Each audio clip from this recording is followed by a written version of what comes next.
Alléluia, shalom peuple de Dieu, je vous salue de partout où vous me suivez. Moi c'est la sœur Greta et grande est ma joie de me retrouver encore une fois de plus devant vous pour que ensemble nous puissions encore parler d'un thème bien qui va bénir, je le crois, une vie.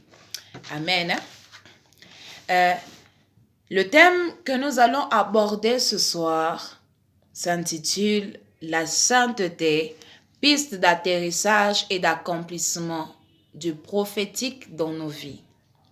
Par prophétique, je vois les promesses qui ont été faites et annoncées, déclarées sur nos vies. Amen. Amen. Et pour que nous puissions comprendre mieux le texte d'aujourd'hui, nous lisons 1 Corinthiens 6, 9 à 10. La Bible nous dit ceci. « Ne savez-vous pas que les injustes n'hériteront pas du royaume de Dieu? Ne vous y trompez pas. Ni ceux qui vivent dans l'immoralité sexuelle, ni les idolâtres, ni les adultères, ni les travestis, ni les homosexuels, ni les voleurs, ni les ivrognes, ni les calomniateurs, ni les exploiteurs n'hériteront du royaume de Dieu. » 1 Corinthiens 6, 11. Et c'est par là que vous étiez, et c'est là que vous étiez, certains d'entre vous. Mais vous avez été lavés, mais vous avez été déclarés saints, mais vous avez été déclarés justes au nom du Seigneur Jésus-Christ et par l'Esprit de notre Dieu. Alléluia.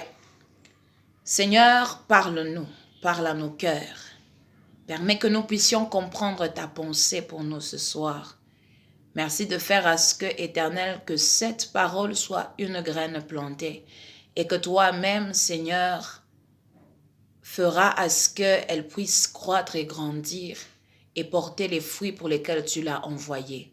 Merci de bénir tout un chacun, tout celui qui suivra cette vidéo au nom puissant de Jésus. Amen. Amen.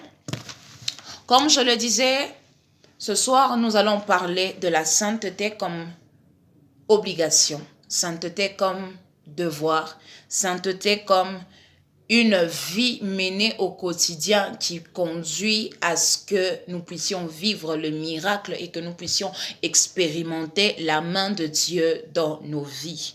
Amen. Avant d'aller plus loin, j'aimerais dire ceci à quelqu'un.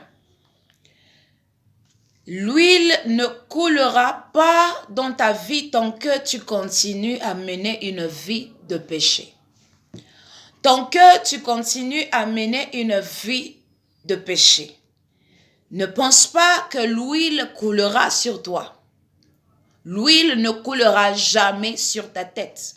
Tant que tu ne sauras pas que tu es un fils et qu'en étant fils, il y a certaines choses qu'il faudrait que tu puisses éviter. Il y a certaines choses que tu ne dois plus faire. Amen. J'aimerais que tu puisses comprendre ça et ça bénira ta vie. Je crois que le message de ce soir va bénir une vie. Je commence par définir qui est saint. Le saint est celui qui a été sauvé. Le saint est celui qui a été sauvé. Et à cause du fait qu'il a été sauvé, il a désormais comme Seigneur et Sauveur le Christ. Et en ayant pour Seigneur et Sauveur le Christ, mène désormais une vie de sainteté.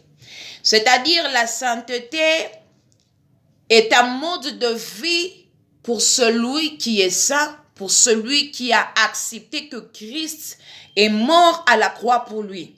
Pour celui qui accepte que Christ a tout quitté pour que lui ait la vie qu'il a aujourd'hui.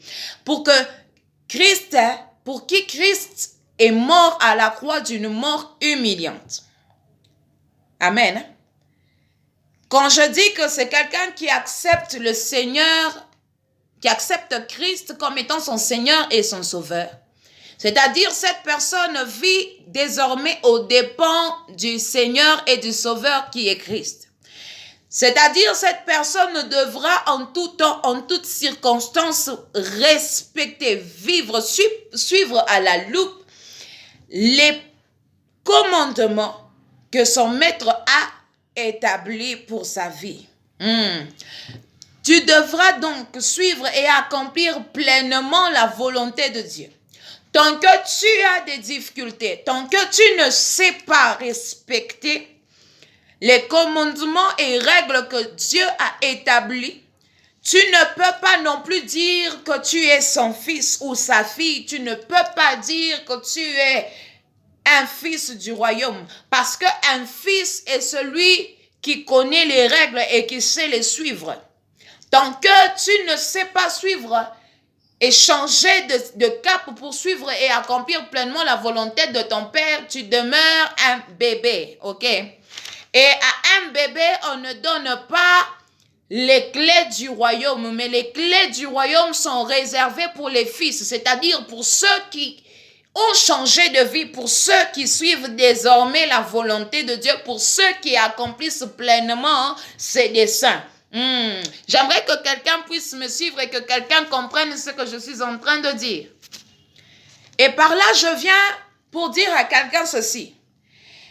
La seule chose que Christ attend, la seule chose que lui voudrait de toi, la seule chose que lui attend de toi pour te donner les clés, pour faire de toi un ambassadeur sur terre, il attend que tu saches respecter, que tu connaisses sa volonté et que tu puisses vivre conformément à sa volonté.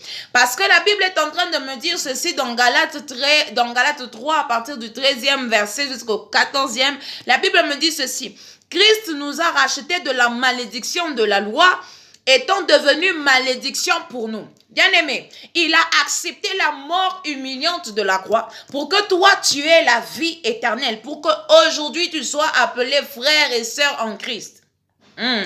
Pour que tu sois appelé frère et sœur en Christ, il ne suffit pas simplement que tu puisses prendre une Bible et la mettre sous ton épaule et marcher avec pour qu'on dise que réellement tu es fils du royaume. Mais pour que le monde comprenne et atteste que réellement tu es fils du royaume, il faudrait qu'ils observent dans ta manière de faire, dans ta manière de vivre, que tu reflètes exactement le comportement céleste sur la terre, parce que désormais la chair est morte pour toi parce que tu as été sauvé. C'est-à-dire la chair est morte, mais désormais tu es né de nouveau, c'est-à-dire l'esprit revit maintenant. Et quand l'esprit revit maintenant, c'est pour que tu vives les choses célestes, mais tout en étant sur la terre.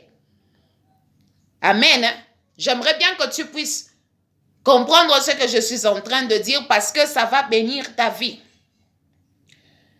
Ne t'attarde pas trop sur le fait de venir simplement, d'aller simplement à l'église et puis de rentrer à la maison et déjà tu commences à dire que tu es saint. Non. On devient saint lorsque on mène une vie de sainteté, peu importe les temps, peu importe les circonstances, peu importe le lieu dans lequel nous pouvons nous trouver. Nous honorons en tout temps le sacrifice qui a été fait. Amen. Oui, bien-aimé, j'aimerais que tu comprennes que la sainteté, tu dois la mener. Pourquoi? Parce que tu es en train d'honorer le sacrifice qui a été fait pour toi à la croix. Personne ici sur terre ne pouvait le faire. Mais Christ a pris la décision de tout quitter pour que toi et moi nous soyons sauvés. Et la seule chose que lui attend de nous en retour, c'est que nous puissions mener une vie de sainteté. Je ne sais pas si tu me suis, je ne sais pas si tu me comprends. Mais j'aimerais que tu puisses regarder ta vie et que tu vérifies ta façon de marcher avec lui. Est-ce que réellement, il est déjà devenu ton Seigneur et ton Sauveur? Des fois, nous pensons et nous condamnons Dieu pour rien, tout en oubliant que nous avons notre part de responsabilité.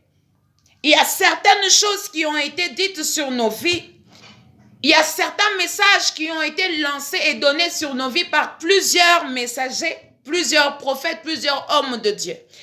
Mais seulement tu regardes, tu ne vis pas l'accomplissement de ces choses. Tu peux finir par dire que ces hommes sont des menteurs, Alors que non, ils ne sont pas des menteurs, mais simplement, tu ne sais pas vivre conformément à la volonté de Dieu. Tant que tu ne vis pas selon sa volonté, il ne prendra pas les risques de donner les clés du royaume à un bébé spirituel. Tant que tu ne sais pas respecter et vivre conformément à sa volonté, tu demeures un petit, tu demeures un bébé. C'est alors que tu ne vivras pas certaines dimensions avec lui, tu n'expérimenteras pas certaines choses avec lui parce que tu demeures un bébé spirituel. Amen. J'espère que quelqu'un est en train de suivre ce que je suis en train de dire. Parce que ce que je suis en train de dire, c'est la base même de toute élévation. Tu veux connaître des choses grandes. Tu veux aller de gloire en gloire. Tu veux expérimenter de nouvelles choses avec Dieu. Apprends à lui obéir. Apprends à vivre sainement. Mène une vie de sainteté et rien ne te résistera. Parce que le diable ne résistera qu'à celui en qui se trouve quelque chose qui lui appartient.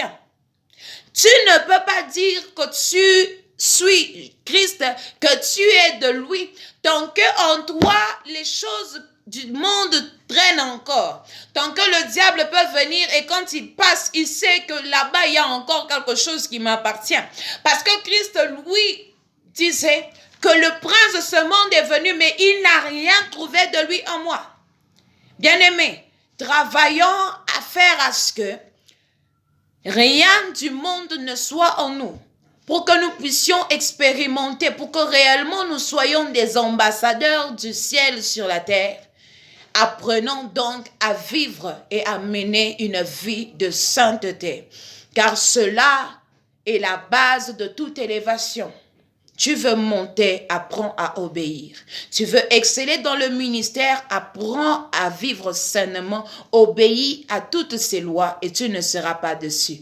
Que le Seigneur de gloire nous bénisse et à la prochaine. Bye bye.